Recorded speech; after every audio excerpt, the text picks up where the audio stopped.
Hello and welcome, friends. You can see a question from probability, which is very normal question.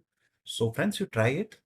Then we'll talk about the common difficulties which students find in dealing with probabilities question.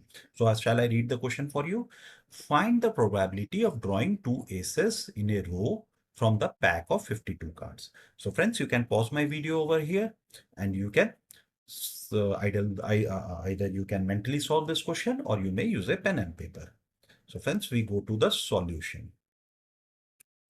So friends, before we proceed any further, this is a small session on understanding the probability, and my name is Rajiv Ranjan Jha, as you can see in your screen. So friends, now we go to the question again. Okay, so the question is written here. Find the probability of drawing two aces in a row from the pack of 52 cards. We know that in a pack of 52 cards, there are total aces is equal to 4. 4 aces. Fine. So now the probability of drawing the first ace, probability of drawing the first ace will be total 4 aces divided by total number of cards, 52 cards here. Fine. So you can see this is, we'll leave it as it is. Now the second card has to be ace. So the second card again has to be ace. We write it as A1. So what will be there? Since there were 4 aces, one is already gone or it is drawn.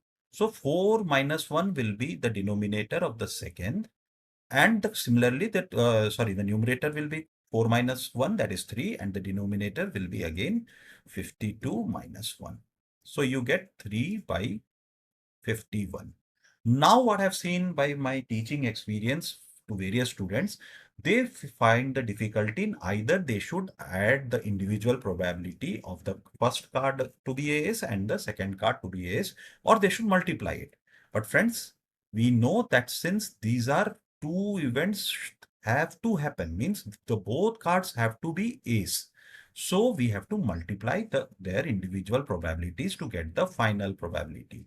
Okay, so the probability of drawing two aces is equal to individual probabilities, that is 4 by 52 and 3 by 51 has to be multiplied.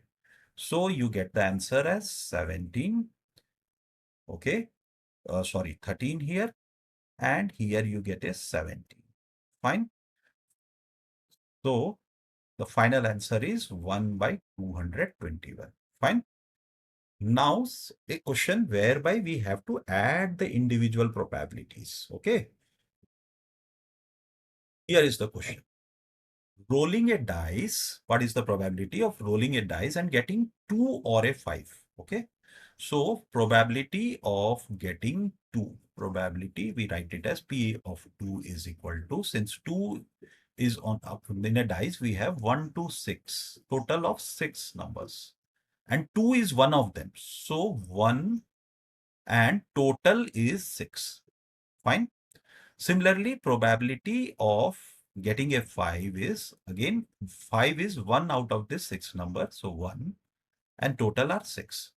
Now you see this word, this or word is very important. Since there is or, means either or you can get a 2 or a 5. So you will add the individual probability to get the final answer. So you add up 1 by 6 plus 1 by 6.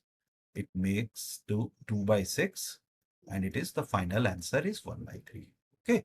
So friends, if you understand this very simple concept, but very effective concept, then you will generally never commit any mistakes. So friends, final takeaway in this is, I'll just get to you. Yeah, let me take my pen. Multiply for AND cases means drawing two aces, means first ace and a second ace. So AND cases, it was a hidden AND. Okay, in that question, you can see this question. Find the probability of drawing two aces, means first ace and the second card has to be ace. So in this case, the AND was hidden. So whenever there is AND, is either it is explicitly told or it is implied in the question. So you have to add the, so you have to multiply in that case, like the first case. And when the or is here in this question, you see the or case is clearly written. So in this case, you will add the individual probabilities. Okay. So, and for or cases, either event can happen. So you will add. Okay. And why we are committing this mistake? Because in normal natural numbers, we see 2 plus 3 is equal to 5. 2 into 3 is equal to 6. Means what we feel that multiplication increases the final number. Means 6 is bigger than either 2 or 3. Okay.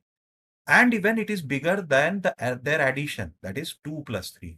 So we think that multiplication always increases. But since probabilities, very important concept, probabilities are in fraction, like 1 by 6 into 1 by 6 in that question. So the final answer becomes 1 by 36.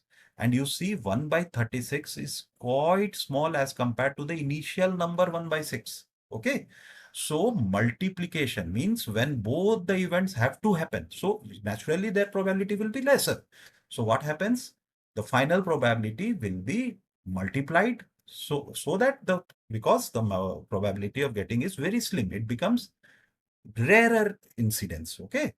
So friends, here we stop this concept here. So friends, as I told you, I teach a lot of students and I'm doing it from the institutors, tutors who inspire. So friends, you can see it here that this is the website. I will tell you and I will show you how to go to Google and find this. Here is this website. You can see. Okay.